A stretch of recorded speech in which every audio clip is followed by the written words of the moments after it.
Welcome to the deep dive. So today we're jumping into marketing trends and consumer behavior for 2025. That's right. You, our listeners, sent over some great sources, and we're here to, pull out the key stuff, the really important insights, maybe some surprises to get you ready for the year ahead in marketing. Absolutely. Yeah. And we've got a good mix. There are articles from CMS Wire, New Digital Age. They cover things like MarTech and sustainable practices. Okay. And then there's this big Capgemini report, What Matters to Today's Consumer. Yeah. It's their 2025 tracker. Really solid data in there. Perfect. Yeah. Okay, so where do we start? One thing that jumps out is video. How we watch it seems to be fundamentally shifting. It's not really broadcast or streaming anymore, is it? No, exactly. For viewers, the lines are just blurred. I mean, broadcast TV, yeah, it still reaches a lot of people. Sure. But TGI data from 2024 says half of us are mostly watching streaming now. Half? Wow. Yeah. And you see marketers reacting. Kantar's Media Reactions report, it shows a net 8% planning to decrease broadcast TV spend, but a net 55% planning to increase investment in TV streaming. That's a pretty clear signal. Yeah, that's significant. So does that mean traditional TV is just finished? Oh, no, not at all. It's not like the money's just vanishing. It's more like it's being spread out, across the whole video portfolio. Right. Think about platforms like YouTube rejoining TV measurement bodies, like BARB in the UK, shows everything's becoming more integrated. So it's about understanding the whole picture. Yeah, exactly. The key thing for marketers is testing. You've got to figure out the right mix of video for your brand, your goals. It won't be the same for everyone. Makes sense. Okay, shifting gears a bit. Social media. Our attention spans there feel, different. Shorter, maybe. What's happening? Different is a good word. Kantar's data, again, Media Reactions 2024, shows ad attention on social has dropped a lot globally. How much? Down to 31% for 2025. It was 43% last year. Wow. That's a big drop. It is. And it's not just one group. It's across all generations. So what you're seeing is marketers shifting focus. It's less about just reach now. And more about the quality of the engagement. How effective is the creative, really? And so you can't just show up anymore. You have to genuinely earn that attention. So just making something that looks like it belongs on TikTok or Instagram isn't the magic bullet? Not anymore, no. Brands need to work way harder. Creative innovation is like non-negotiable. And what works creatively seems to depend on who you're talking to, right? Definitely. Kantar's data breaks it down. Humor works best for Gen X and boomers. Okay. For Gen Y, it's humor and music. And for No. Gen Z, music is key. Interesting. Yeah, so brands need that Yeah. visual theater, new ways to tell stories and those quick hits. Right. Okay, let's talk about the big one, generative AI. It feels like it's everywhere now. Not just hype, but actual tools marketers are using. Oh, absolutely. The buzz is real. Marketers are pretty positive. Kantar found 68% feel good about Gen AI overall. And specifically for ads. Yeah, 59% are excited about using it for ads. But Yeah. there's caution, too. Big concerns about where the data comes from, data provenance. Transparency, right. Especially when it's customer facing. Exactly. It's this tension, isn't it? Yeah. The promise of efficiency, cool new stuff, Yeah. versus, people wanting things to be real and clear. And are marketers actually equipped to use it properly? Is the skill there? That's a major hurdle. 36% of marketers say they don't really have the skills they need yet. And get this, 44% of consumers say they can spot an AI-generated ad. Okay, so people are getting wise to it. Seems like it. And 43% actually distrust AI-generated ads. That trust factor is huge. Crucial.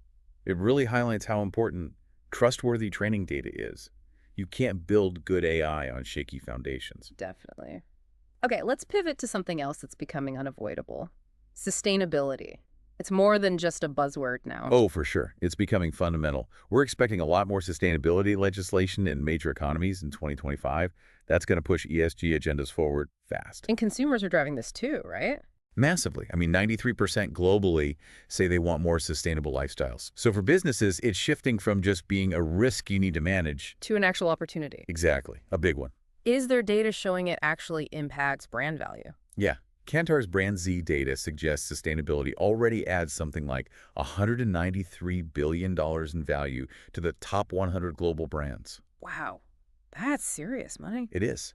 And the segment of consumers who are actively sustainable, Kantar's World Panel projects, that group will grow from about 22% in 2023 to nearly 29% by 2030. So it's not niche anymore? Not at all. And it can't just be a marketing campaign. It needs to be, baked into the whole company. Marketing's job then becomes finding that authentic way to connect with consumers on these values. So, practically speaking, what does sustainable marketing look like in 2025? What trends should we expect? Well, a few key things are emerging. First, really measuring the carbon footprint of marketing itself Hmm. across all channels, digital, traditional, using tools like Scope 3 for digital ads. Okay, getting specific on emissions. Right. Second, making sustainability a KPI. So looking at things like effective cost per mil, but also maybe emissions offset percentages right there on the dashboard. Integrating it into performance tracking. Exactly. Third, choosing sustainable partners, favoring media companies, production houses that are genuinely committed to being eco-friendly. And that extends to the actual marketing materials, too. Definitely. That's the fourth point. Sustainable production and delivery, using renewable energy, recycled materials, minimizing waste in everything you create and send out. Makes sense. And finally, partnering with sustainability-focused influencers. They can help build credibility with those eco-conscious audiences. Think about IKEA, their circular design stuff, the buyback and resell program, the whole People and Planet Positive campaign. That's a good example. Yeah, they've really leaned into it. Okay, here's an interesting one. Slowing population growth globally. How does that change the game for marketers? It's a subtle but really significant shift. Global population growth is under 1% a year now. Which means fewer new customers entering the market overall. Basically, yeah. So penetrating a whole category gets harder. On the flip side, maybe holding on to your existing market share gets a bit easier. Hmm. But the main challenge is overall growth. It's just tougher to achieve when the whole pie isn't expanding as fast. Kantar's data shows brands are much more likely to grow if their category is growing. So what's the solution then? If the overall market isn't lifting you up? You have to be much more proactive about finding growth. Hmm? Kantar talks about these growth accelerators. Okay. One is predispose more people, basically. Better branding, making people feel good about your brand before they even need it. Second, be more present, making sure you're visible and available right when people are ready to buy. Right place, right time. Exactly. And third, find new space. That means looking for high-growth niches, new reasons, or times people might use your product or, premiumization, getting people to trade up. So being smarter about where and how you compete. Precisely. You can't just rely on population growth anymore. Let's circle back to video for a second. We talked about the broadcast versus streaming shift, but just the power of video marketing overall seems stronger than ever. It really is. More people just prefer online video now, right? Yeah. It's flexible, it's personalized in a way TV often isn't. And shorter seems better. Generally, yeah. Yeah. Research suggests videos under 60 minutes have much better retention rates, like 62% versus 54% average overall. Keep it concise. Good tip. What about specific types of video? Testimonial videos are golden. They build trust like crazy. And the bottom line, something like 87% of marketers say video directly helped increase their sales. It works. Okay, so we've covered a lot of trends. Video, social, AI, sustainability, demographics. But marketers always face challenges, right? What are the big hurdles expected for 2025? Yeah, some challenges are kind of timeless, just maybe amplified now. Standing out from the competition is always tough, especially online. Refreshing your brand to stay visible is key. And if you do refresh, executing a rebrand successfully is its own challenge. You don't want to mess that up. Absolutely. Need solid research, clear strategy, consistent communication. Then there's managing all the different marketing channels. It's complex. You need a strategy based on your audience, your goals, and you have to measure the ROI. Test, measure, adjust. Always. And of course, budget concerns. That never goes away. Tell me about it. Right. So using reporting and analytics well is critical to make every dollar count. Related to that is often a lack of resources.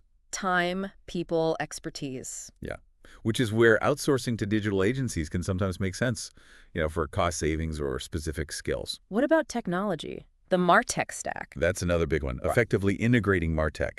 You need to audit what you have, make sure things work together, maybe look at AI-driven tools, and crucially, train your team to actually use it properly. Right. The tech is only as good as the people using it. Exactly. And finally, just keeping up with all the changes. The landscape shifts so fast, following industry news, maybe partnering with agencies who live and breathe this stuff. It's essential. That Capgemini report you mentioned sounds like it digs into the consumer side of things really deeply. What were some key takeaways there? Oh yeah, it's packed with insights. One big one is social commerce, especially with Gen Z. Over half of them, 53%, have bought new products right through social media. Just clicking buy on Instagram or TikTok? Pretty much. And overall, social commerce is up 32% of all consumers bought via social in late 2024, up from 24% the year before. That's quite a jump. It is. The report also identifies these 5 consumer clusters. You've got educated rationalists, convenience-led urbanites, grounded suburbanites, digital-first trailblazers, and traditionalists. And they all behave differently. Very differently. Demographics, buying habits, how much tech they use, including Gen AI. Ah, Gen AI again. How are consumers actually using it and shopping? Well, about a quarter have used it somehow, but for those digital-first trailblazers, it's over half using it online. Okay. And people seem increasingly open to it. 75% are okay with Gen AI recommendations. That's up from 63% last year. Are they actually buying based on those recommendations? Seems so. 68% said they have, up from 52%. And get this, nearly 60% have actually replaced traditional search with Gen AI for finding products sometimes. Wow. Okay. So Googling it might become asking the AI. For some things, potentially, yeah. And it's not just text search changing. Visual and voice search are growing too. Over half of consumers use them, especially for things like groceries or health and beauty. Interesting. What about sustainability from the consumer angle in that report? Still huge. 64% said they bought from sustainable organizations, up a bit from 60%. There's really strong support for reducing food waste. 71% know it's an issue. Okay. And growing interest in plant-based meat alternatives, 45% are consciously looking for those. And how are people finding out about new products these days? Still social media. More than ever, it seems. 51% discovered new products or brands on social media in the last 6 months. That's way up from 32% back in late 2022. And influencers are part of that discovery. A big part. 30% learned about products from influencers, up from 21%. Gen Z leads the way here. 68% discover via social, 69% say influencers impacted them. So influencer marketing is still very much alive and kicking. Definitely. 24% of consumers overall bought something from an influencer or celebrity recommendation, up from 20%. And for Gen Z, it's 45%. That's almost half. Yep. And even AI influencers are making inroads. 42% of those digital-first trailblazers have bought based on an AI influencer's recommendation. Okay, that's interesting. What else did the report highlight? Retail media networks? Yeah, RMNs. Big growth there. Global spending hit $140 billion in 2024. Retailers are pouring money into these to use their customer data for targeted ads on their own sites and apps. Monetizing their own audiences. Exactly. But despite all this tech and new stuff, financial concerns are still there. Maybe ease slightly, but people are still looking for discounts, buying private label. Hunting for deals. Yeah, 64% visit multiple physical stores for deals, 57% spend more time searching online. Over 90% of those digital-first trailblazers buy private labels. Even the tech-savvy ones are value-conscious. Absolutely. And people are noticing shrinkflation. 65% expect retailers to tell them if a product gets smaller, but the price stays the same. Transparency again. Yep, and they want nutrition info. 76% of millennials consider it when choosing brands. 69% want it easily accessible, like via QR codes or simple color codes. Makes sense. What drives loyalty then? Is it just price? It varies, depending on the retailer type. It could be quick delivery, having the right products, or even good AI assistance. And on the business side, 71 to 74% of consumer product and retail firms see Gen AI as potentially transformative. So businesses are definitely leaning into AI. Heavily. They're using it for personalized experiences, creating marketing content, optimizing supply chains, lots of different applications. Okay, wow. We've covered a ton of ground. As we wrap up this deep dive, what are the really big overarching themes for marketing in 2025? I think it boils down to a few key things. First, the continuous evolution of video, how we consume it, how marketers use it. Second, social media demanding more creativity, more engagement, more trust. Right. Third, Gen AI becoming more embedded, but bringing complexities around skills, data, and ethics. Fourth, sustainability moving from nice to have to an absolute imperative, driven by both regulation and consumers. Okay. And finally, just that constant interplay between consumer behavior, technology, and economic factors. Everything's connected. It really does feel like you can't look at any of these in a vacuum, can you? They all influence each other. Exactly. Yeah. You really need that holistic view to navigate effectively in 2025. Pulling one lever impacts others. So for you listening, maybe take a second now. How do these insights connect with what you're doing? What resonates most? What questions pop up for your own work or interests as you look towards next year? Yeah, definitely worth reflecting on. And maybe that leads to our final thought for you to chew on. With tech and consumer taste changing so incredibly fast, what are the fundamental things about marketing, about understanding people, that don't change? What stays truly valuable?